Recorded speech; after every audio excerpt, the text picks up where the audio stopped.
Assalamualaikum warahmatullahi wabarakatuh. Bagaimana kabarnya hari ini? Soleh dan soleha, siswa-siswi SDIT Azkia 2. Alhamdulillah, hari ini kita dapat bertemu kembali di pembelajaran pendidikan agama Islam. Hari ini kita akan mempelajari tentang kisah Nabi Muhammad SAW. Sebelum mengawali pembelajaran hari ini, alangkah baiknya kita berdoa terlebih dahulu. Bismillahirrahmanirrahim. Allahumma ftah alaina hikmataka wansyur alaina min khazaina rahmatika ya arhamar rahimin. Hari ini kita akan mempelajari tentang kisah Nabi Muhammad sallallahu alaihi wasallam. Adapun tujuan pembelajaran hari ini, yang pertama, Ananda dapat memahami kisah Nabi Muhammad sallallahu alaihi wasallam.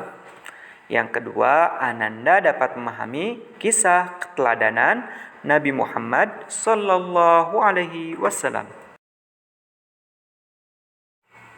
Pada tahun 6 Hijriah, Rasulullah sallallahu alaihi wasallam berniat untuk ziarah ke Mekah serta menunaikan ibadah umroh beserta 1.500 orang tanpa membawa senjata. Ketika sampai di Hudaybiyah, keluarlah kaum Quraisy untuk menghalangi umat Islam masuk kota Mekah.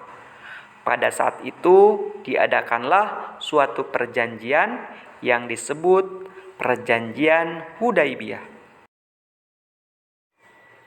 Hasil perjanjian tersebut mengatakan bahwa kaum muslimin baru boleh umroh pada tahun berikutnya.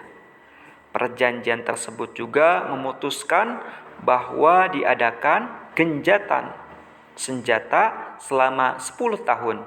Artinya selama itu tidak diadakan peperangan antara kedua belah pihak.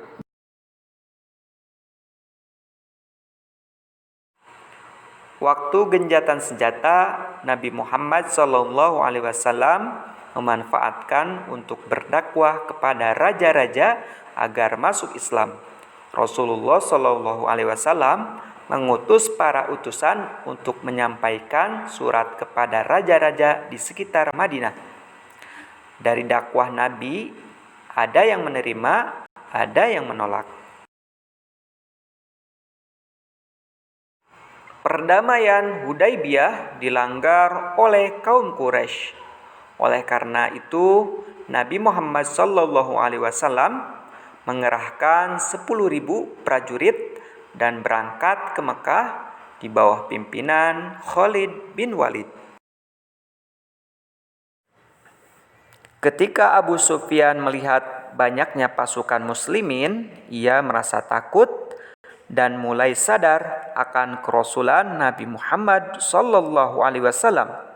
Sehingga saat itu juga Abu Sufyan mengatakan masuk Islam.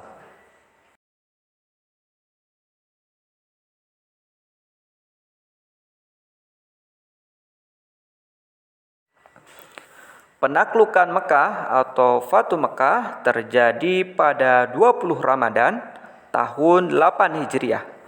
Rasulullah SAW selanjutnya memerintahkan kaum muslimin membersihkan dan menghancurkan berhala-berhala yang ada di sekitar Ka'bah. Di dalam surah An-Nasr ayat 1-3 Allah Subhanahu wa taala berfirman, A'udzu billahi minasy syaithanir rajim. Bismillahirrahmanirrahim. Idza jaa nasrullahi wal fath وَرَأَيْتَ النَّاسَ يَدْخُلُونَ فِي دِينِ اللَّهِ أَفْوَاجًا فَسَبِّحْ بِحَمْدِ رَبِّكَ rabbika wastaghfiruh innahu kana tawwaba. Yang artinya dengan nama Allah yang Maha Pengasih lagi Maha Penyayang. Apabila pertolongan Allah dan kemenangan telah tiba dan kamu saksikan umat manusia berbondong-bondong menganut agama Allah, maka bertasbihlah dengan nama Tuhanmu dan memohon pengampunannya, sesungguhnya Dia yang Maha Penerima Taubat.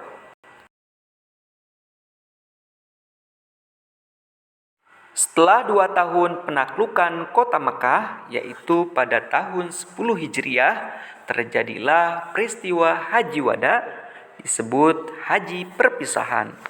Peristiwa haji terakhir yang dilakukan oleh Rasulullah Shallallahu Alaihi Wasallam.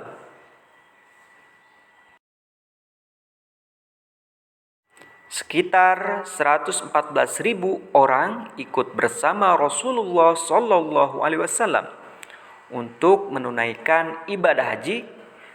Pada peristiwa Haji Wada ini, Nabi Muhammad Shallallahu Alaihi Wasallam berkhutbah di hadapan kaum muslimin. Khutbah Nabi Muhammad Shallallahu Alaihi Wasallam ketika Haji Wada, yang pertama, dilarang membunuh dan mengambil harta orang lain tanpa hak. Yang kedua, memuliakan perempuan. Yang ketiga, meninggalkan tradisi jahiliyah. Dan yang keempat, berpegang teguh kepada Al-Quran. Setelah 2 bulan pulang dari Haji Wada, Rasulullah Shallallahu Alaihi Wasallam sakit. Beliau meminta untuk dirawat di rumah Aisyah.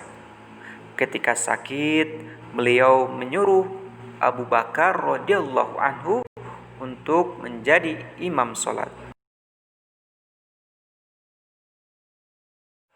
Rasulullah Shallallahu Alaihi Wasallam wafat pada hari Senin 12 Rabiul Awal tahun 11 Hijriah dalam usia 63 tahun. Keteladanan Nabi Muhammad Shallallahu Alaihi Wasallam. Yang pertama, mandiri sejak masih kanak-kanak. Yang kedua, bekerja keras. Yang ketiga, jujur, amanah, dan sopan santun kepada siapapun. Yang keempat, sabar menghadapi segala rintangan. Dan yang kelima, bijaksana dalam mengambil keputusan. Sekarang coba Ananda jelaskan apa yang Ananda teladani dari kisah Nabi Muhammad Shallallahu Alaihi Wasallam yang sudah tadi dikisahkan. Terima kasih Ananda semua sudah menyaksikan dan menonton videonya. Sampai jumpa di video berikutnya.